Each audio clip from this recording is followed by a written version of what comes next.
बिस्मिल्लाहिर्रहमानिर्रहीम। अस्सलाम वालेकुम नाज़रीन, आप यूट्यूब चैनल देख रहे हैं। मैं इमरान ख़ान हूँ। ये ख़बरें बहुत तेज़ी से फैल रही हैं और फैलाई जा रही हैं कि अमेरिका और ईरान के बीच में बातचीत हो रही है।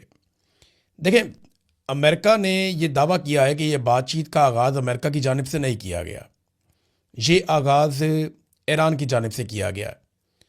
अब इसके अंदर डोनाल्ड ट्रंप का जो स्टेटमेंट है, डोनाल्ड ट्रंप ने कहा कि जब मैंने धमकी लगाई कि मैं बहुत बड़ी तबाही फेरूंगा और मैं बड़ा ज़ोरदार हमला करके इतनी बड़ी तबाही फेरने वाला था कि ईरान को अपना एनर्जी का इंफ्रास्ट्रक्चर वापस बहाल करने में कई साल लग जाते, और ये भी दावा किया कि 10 अरब डॉलर भी लग जाते, यानी बहुत बड़ा नुकसान डोनाल्ड ट्रंप के मुताबिक ईरान का होने वाला था।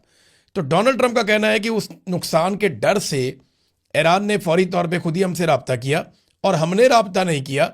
हम उम्मीद करते हैं कि मुज़ाकरात के नतीजे में फ़ायदा होगा। अब ये डोनाल्ड ट्रंप का कहना है, जबकि ईरान का ये कहना है कि हमारी तो कोई बातचीत ही नहीं हुई, हमारा अमेरिका से कोई रब्ता नहीं हुआ। अब खबरें ये आ रही हैं कि पाकिस्तान को, तुर्की को और एक मुल्क है ओमान, इन 3 मुल्कों का किरदार बताया जा रहा है, मिस्र का किरदार भी बताया जा रहा है कि इन ममालिक ने कुछ रोल अदा किया है अमेरिका और ईरान के बीच में जंगबंदी का। लेकिन क्या वाकई जंगबंदी होने जा रही है? ये दावा भी किया जा रहा है कि एतवार की शाम को एक राब्ता हुआ है आसिम मुनीर में और डोनाल्ड ट्रंप में। अब अगर ट्रंप को पीर वाले दिन ईरान कहता है कि जंगबंदी करो, तो ट्रंप फिर आसिम मुनीर साहब से एतवार के दिन जंगबंदी के बारे में क्यों बात करता है? सवाल तो ये भी पैदा होता है। बड़ी टेक्निकल चीज़ें हैं, जंग के अंदर ज़्यादातर झूठ ही चलता है, और डोनाल्ड ट्रंप अगर बोले तो फिर तो आपको पता है कि वो तो चीज़ों को बढ़ा चढ़ा देते हैं। उन्होंने तो इंडिया के 6 जहाज़ गिरे हुए भी 11 तक पहुंचा दिए थे। अब जो अमेरिका के गिरे जहाज़, अगर उनको भी डोनाल्ड ट्रंप ऐसे ही बढ़ाए तो 50-60 जहाज हो सकते हैं। बहरहाल, ईरान के मुतालबात क्या हैं जंगबंदी के लिए और अमेरिका के मुतालबात क्या हैं जंगबंदी के लिए, ये है सबसे तगड़ी और इंपॉर्टेंट खबर जिसके ऊपर हम सबको नजर रखनी पड़ेगी। पहले देखते हैं कि अमेरिका क्या चाहता है।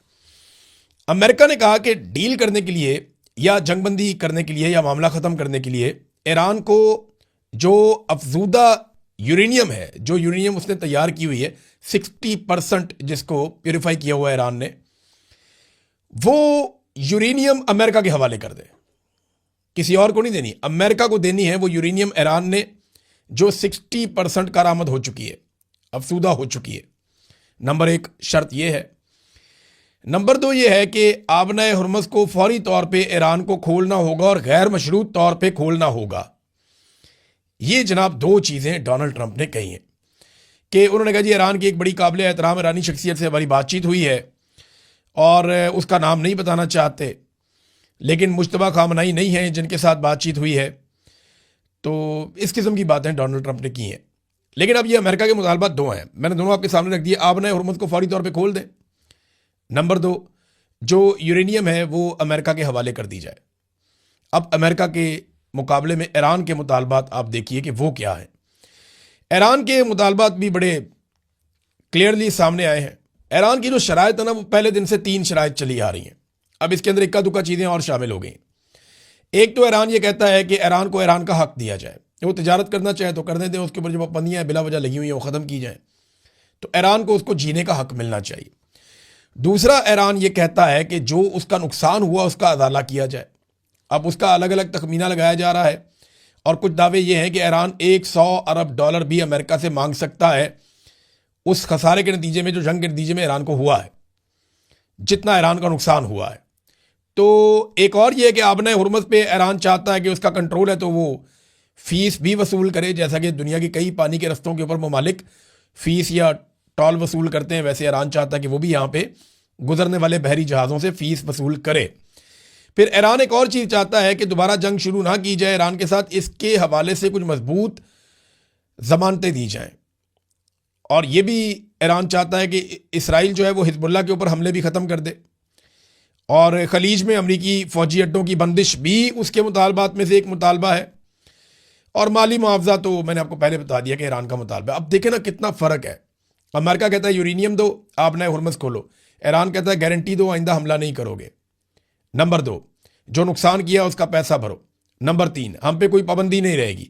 नंबर 4, यहां से अपने अड्डे उठाओ। नंबर 5, आबना हुर्मुज़ जो पानी रास्ता है उसकी अब हम फीस लेंगे वहां से जहाज़ों के गुजरने की। फिर ईरान ये कहता है कि हिजबुल्लाह के ऊपर अटैक ना करें। फिर ईरान जब बैठेगा मुज़ाकरात के अंदर तो फिर तो गज़ा की बात भी होगी ना। गज़ा के हवाले से अगर पूरी दुनिया में किसी मुल्क ने प्रैक्टिकली सबसे ज़्यादा आवाज़ उठाई है, ईरान ने उठाई है। अब गज़ा के अंदर से पहली मरतबा जो हमास है, हमास ने जो स्टेटमेंट दिया पहली मरतबा, वो ईरान के हक़ में दिया। उन्होंने कहा जी हमें, उनको खुशी का इजहार किया जो ईरान कर रहा है इसराइल के साथ। तो गज़ा वाले तो उधर खड़े हैं जाके, हमास वाले तो उधर खड़े हैं जाके कि ईरान जो कर रहा है वो ठीक कर रहा है। बहरहाल ये जो जंगबंदी है ना, इसके अंदर चंद सवालात पैदा हो जाते हैं। और सबसे बड़ा सवाल ये पैदा होता है कि नेतन्याहू के पास ये आखिरी मौका है ईरान को तबाह करने का। अगर ईरान एटॉमिक पावर बन गया तो नेतन्याहू फारेगा उसके बाद, और अगर अमेरिका इस लड़ाई से निकल गया तो दोबारा कोई अमेरिकी सदर ये दुर्गत देख के इस लड़ाई के अंदर नहीं आएगा। तो नेतन्याहू ने भी कह दिया है हैरानकुन तौर पे कि डोनाल्ड ट्रंप की बात से मैं इत्तेफाक करता हूं। मिसाल के तौर पे उसका स्टेटमेंट मैं आपके सामने रखता हूं।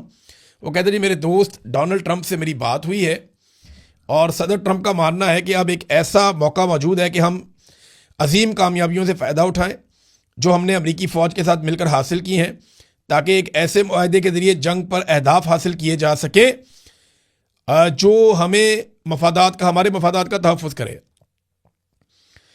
यानी नेतन्याहू भी अब इस नतीजे पे पहुंचना शुरू हो गया और वो ये कह रहा है जनाब हमने तो बड़ी कामयाब जंग लड़ी है, तो अब हम मुज़ाकरात कर लेते हैं। और डोनाल्ड ट्रंप ठीक कह रहा है, किसी नतीजे पे हम पहुंच जाते हैं, कोई मुआहदा कर लेते हैं। ये दोनों एकदम ये क्यों कहना शुरू हो गए, इसके बारे में बहुत सारे लोगों का ये अंदाज़ा है जो दिफाई तज्ज़ियाकार हैं। वो ये कह रहे हैं कि अमेरिका हारी हुई लड़ाई में से नहीं निकलेगा। अभी तक अमेरिका को कोई फेस सेविंग नहीं मिली, अमेरिका को इस लड़ाई का कोई नतीजा नहीं मिला, बल्कि अमेरिका पूरी दुनिया में एक्सपोज हो गया।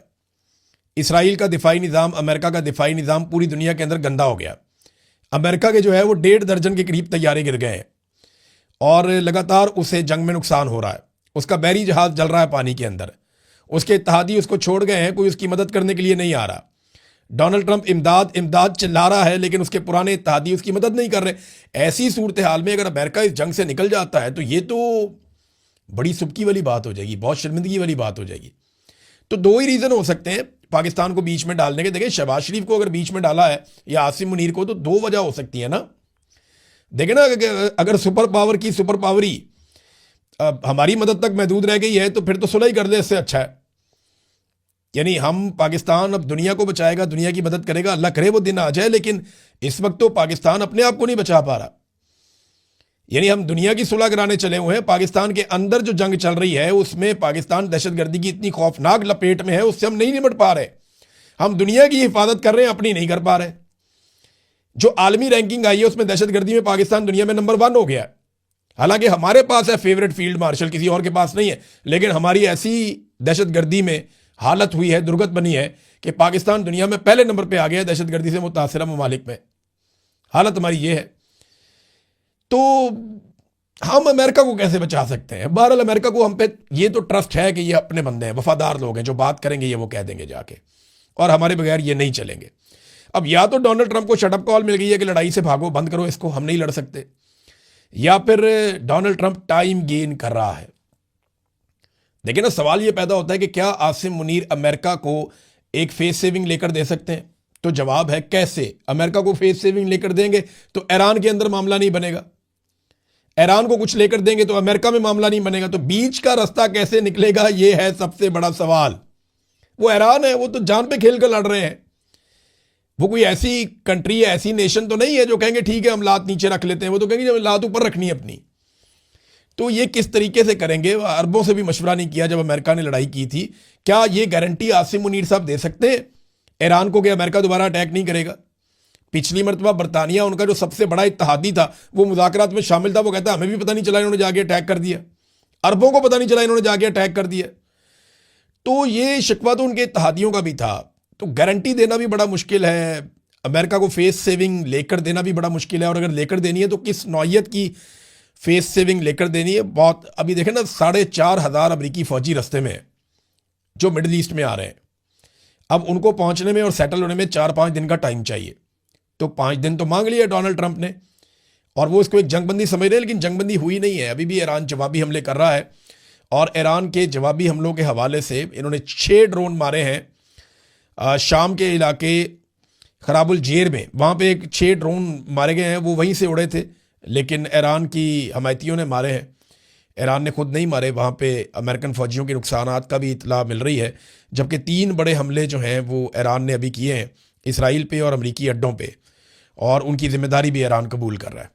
यानी ये 3 बड़े हमले मज़ीद हुए हैं ईरान की जानिब से। तो लड़ाई ऐसे ख़त्म नहीं हुई, अभी लड़ाई अभी चल रही है। अच्छा, इसमें जो है ना वो एक चीज़ और है, डोनाल्ड ट्रंप के लिए अमेरिका में एक बहुत बड़ी मुश्किल पैदा हो रही है। ये वो मुश्किल से बचने का भी एक तरीका हो सकता है कि जंग बंदी करें। फिलहाल देखें अमेरिका में हम कैसे मैनेज करते हैं, क्योंकि 28 तारीख को हफ्ते के रोज अमेरिका में नो किंग्स मूवमेंट चल रही है। नो किंग्स मूवमेंट के हमारे यहां बादशाह नहीं है, डोनाल्ड ट्रंप बादशाह की तरह चलते हैं। यह मूवमेंट अमेरिका के अंदर शुरू हुई थी, मुख्तलिफ लोगों ने शुरू की थी। इसमें पहली मरतबा जब एहतजाज किया गया तो 3 मिलियन यानी 30 लाख लोग बाहर निकले थे अप्रैल 2025 में। फिर जून 2025 में 5 मिलियन लोग यानी 50 लाख लोग बाहर निकले अमेरिका में। फिर अक्टूबर 2025 में 7 मिलियन अमरीकी बाहर निकल आए डोनाल्ड ट्रंप की पॉलिसियों के खिलाफ। और अब यह कह रहे हैं कि मार्च 2026 में 28 तारीख को 9 मिलियन अफराद को अमेरिका में बाहर निकाला जाएगा। ये 50 रियासतों के अंदर अमेरिका की 600 जगहों पे एहतजाज होगा। तो नो किंग्स मूवमेंट, इसका एक मैप भी जारी किया है, नो किंग्स मैप, कि ये मूवमेंट जहां जहां चलेगी इस मैप के मुताबिक आप लोग इसके अंदर शिरकत करें। तो अमेरिका के ऊपर, डोनाल्ड ट्रंप के ऊपर इसका बहुत दबाव है। इतने बड़े एहतजाज अमेरिका में किसी सदर के खिलाफ माजी में नहीं हुए जितने बड़े एहतजाज डोनाल्ड ट्रंप के खिलाफ हो रहे हैं।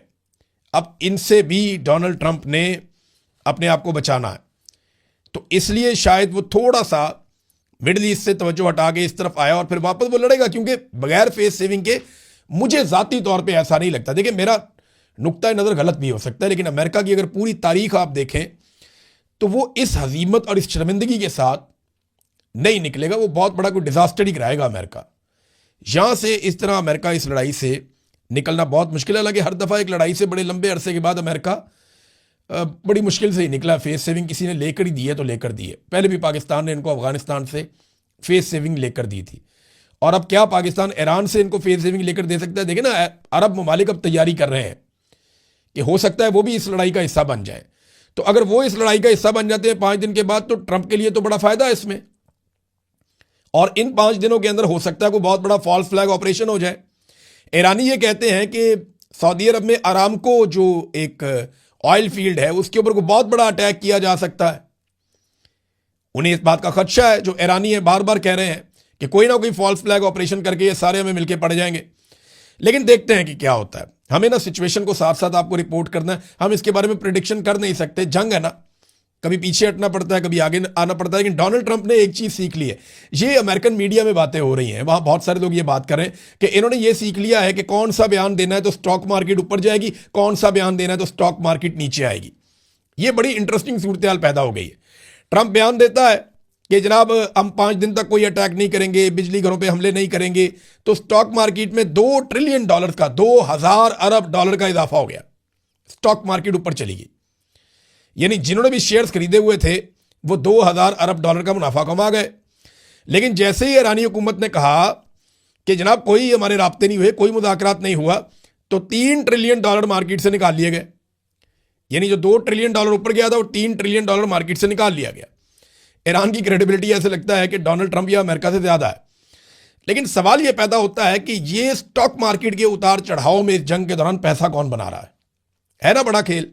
तो डोनाल्ड ट्रंप को और उनके दोस्तों को कम से कम ये बात तो समझ आ गई है कि कौन सा स्टेटमेंट देना है तो स्टॉक मार्केट ऊपर जाएगी, उस वक्त शेयर आप बेच दें। कौन सा स्टेटमेंट देना है तो स्टॉक मार्केट नीचे जाएगी, उस वक्त आप शेयर्स खरीद लें। ये इस किस्म की बातें जो हैं बहुत सारे लोग जो इकोनॉमी को समझते हैं वो लोग कर रहे हैं। मैं कोई ज़्यादा इसका एक्सपर्ट नहीं हूं, लेकिन ऐसी ही बातें हम सुन रहे हैं। नाज़रीन, डोनाल्ड ट्रंप की कुर्बत से पाकिस्तान को क्या मिला?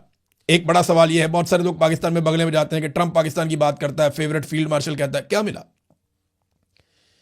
ये तो सिर्फ चंद लोगों की मौजें लगी हुई है कि उनके इक़्तिदार को तूल मिल गया। पाकिस्तान को क्या मिला? कोई सरमायाकारी आई? नहीं। कोई पाकिस्तान के कर्जे उतर गए? नहीं। कोई पाकिस्तान में दहशतगर्दी खत्म हो गई? नहीं। कोई पाकिस्तान में अमन सुकून आ गया? नहीं। कोई पाकिस्तान में इस्तेहकाम आ गया? नहीं।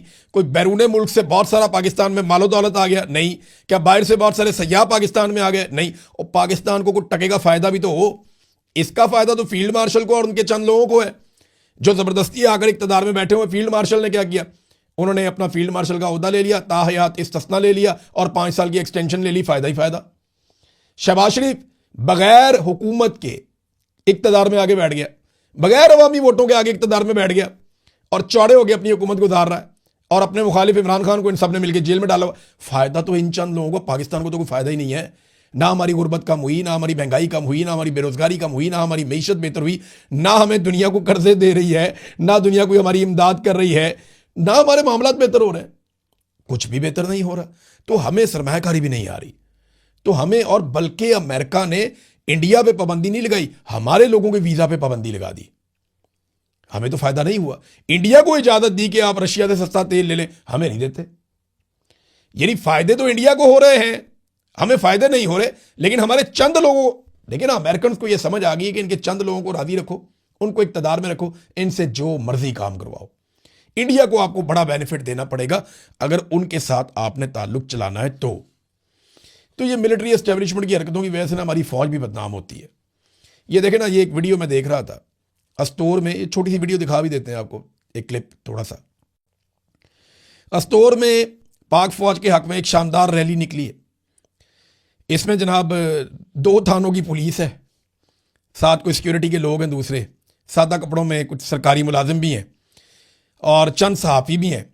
और ये 3 या 4 बंदे हैं जिन्होंने रैली निकाली। जो असल जो रैली निकालने वाले बंदे हैं वो 3 या 4 हैं। यानी अगर 3 और 4 बंदों ने रैली निकालनी है पाक फौज के हक में, ये हालात पहुंच गए हैं, तो पाकिस्तान की मिलिट्री एस्टेब्लिशमेंट को बैठ के सोचना पड़ेगा कि इतनी कुर्बानियां देने के बावजूद ये फौज के साथ उन्होंने किया क्या, कितनी बड़ी ज्यादती की फौज के साथ। और ये सब सियासत में गैर जरूरी मुदाखलत की वजह से, वो काम करने की वजह से जो इनके करने का नहीं था। भाई इनके करने का काम था दहशतगर्दी खत्म कर दे, पाकिस्तान को दुनिया में नंबर 1 बना दिया दहशतगर्दी में इन्होंने। जो काम करने वाला था वो किया नहीं, और जिस काम में हाथ डाला उसमें पाकिस्तान को डुबो दिया। मईशत में हाथ डाला, SIFC का सफेद हाथी बनाया, तबाही फेर दी, कोई चीज ठीक नहीं की। और हालात ये हैं इस वक्त नाजरीन, जो मैं अब आपको बता रहा हूं कि पाकिस्तान में लुटमार कैसे हो रही है। फैसल मस्जिद इस्लामाबाद, ये मैं इस्लामाबाद के सहाफ़ियों को कह रहा हूं, जरा थोड़ा सा ना आप जाके इंक्वायरी करें। इस्लामाबाद के जो मेरे दोस्त हैं सहाफ़ी, मैं उन्हें मौका दे रहा हूं कि वो जाके इसके ऊपर इंक्वायरी कर लें, वरना चंद दिनों के अंदर मैं ये सारी खबर देने वाला हूं। फैसल मस्जिद के पास E7 में डॉक्टर अब्दुल कदीर खान साहब, जो मोहसिन पाकिस्तान है, जिन्होंने एटम बम बनाया था, उनके जेर इस्तेमाल एक सरकारी घर रहा है। अच्छा बड़ा घर है, खूबसूरत। इस घर का किराया भी अब ना 15-20 लाख रुपया महीना किराया होगा इसका, शायद इससे भी ज्यादा हो। बड़ा जबरदस्त घर है। वो घर इस वक्त रेनोवेट किया जा रहा है, धड़ाधड़ उसके अंदर सजावट हो रही है, कीमती सामान जा रहा है, और किसी खास शख्सियत के लिए उस घर को रेनोवेट किया जा रहा है। वो जो खास बड़ी शख्सियत है ना, वो रोजाना की बुनियाद पे जाके वहां पे अक्सर वहां जाके विजिट करके देखती भी है कि मेरा घर कैसा बनाया जा रहा है। तो बहरहाल ये आप चेक कर लें। और एक और चीज भी देख लें कि F6 में आईनी अदालत के जजों को करोड़ों रुपए के प्लॉट बांटे जा रहे हैं। इनसे काम क्या लेना है आप सारे अच्छी तरह जानते हैं। इनसे यही काम लेना है ना, नाइंसाफी करवानी है, जो इन्होंने की है पहले भी। किसी की नशिस्तें किसी को दे दी, मिलिट्री कोर्ट्स के अंदर वो दें सजाएं आप लोगों को, तो ये इस तरह ज्यादती है ना ये। फिर एक बहुत बड़ा जज है नादरीन, बहुत बड़ा जज है पाकिस्तान का, आप समझ जाएंगे कौन है। उस जज का बेटा इस्लामाबाद में और अपने कबीले के बीच में, वो अक्सर जगहों पे जहां बैठता है और बैठ के उसका बेटा ये कहता है कि मेरे बाप ने कबीले की रवायात को उड़ा दिया है, हमारी नाक कटवा दी है, मेरा बाप ने कंप्रोमाइज किया है, ये बहुत बड़ी ज्यादती है। वो बेटा है अपने बाप के बारे में, और बाप कितना बड़ा जज है, कितने बड़े जज के बेटे ने उसके बारे में हर जगह बैठ के वो ये बातें कर रहा है, अंदाजा करें आप। एक और जज है, वो भी बहुत बड़ा जज है, जनूबी पंजाब से उसका ताल्लुक है, आपको आइडिया हो जाएगा।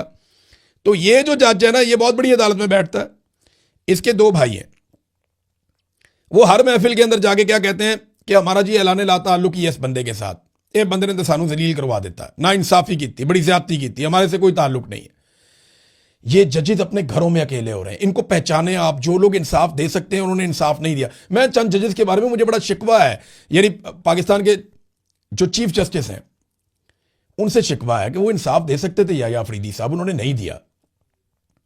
अमीनुद्दीन खान साहब हैं, आलिया नीलम साहबा हैं, सरफराज ठोकर साहब हैं इस्लामाबाद हाई कोर्ट के चीफ जस्टिस, या आमिर फारूक साहब हैं, ये तमाम जजेज अगर चाहते तो इंसाफ फराम करते, लेकिन पाकिस्तान की अदलिया का वो हाल कर दिया कि दुनिया की खराब तरीन अदलिया में से एक पाकिस्तान की अदलिया, और ये इन्होंने मिलजुल कर किया।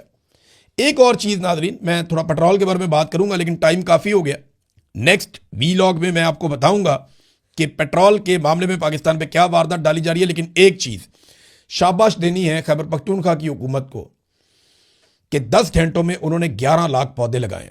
ये काम मेरे दिल के बड़ा करीब है, मैं जानता हूं ये पाकिस्तान का बहुत बड़ा इशू है, आप सबको भी इस पे काम करना चाहिए। 11 लाख पौधा अगर खैबर पख्तूनख्वा में लगा है तो 22 लाख 25 लाख पौधा पंजाब में लगना चाहिए एक दिन के अंदर। यह मुकाबला है जो करना चाहिए। उसने 10 घंटों के अंदर 11 लाख पौधे लगाए और दूसरी तरफ 10 मिनटों के अंदर 11 अरब का जहाज ले लिया। यह है तरजीहात में फर्क। अब तक के लिए इतने, अपना ख्याल रखिएगा, अपने इस चैनल का भी। अल्लाह हाफिज़।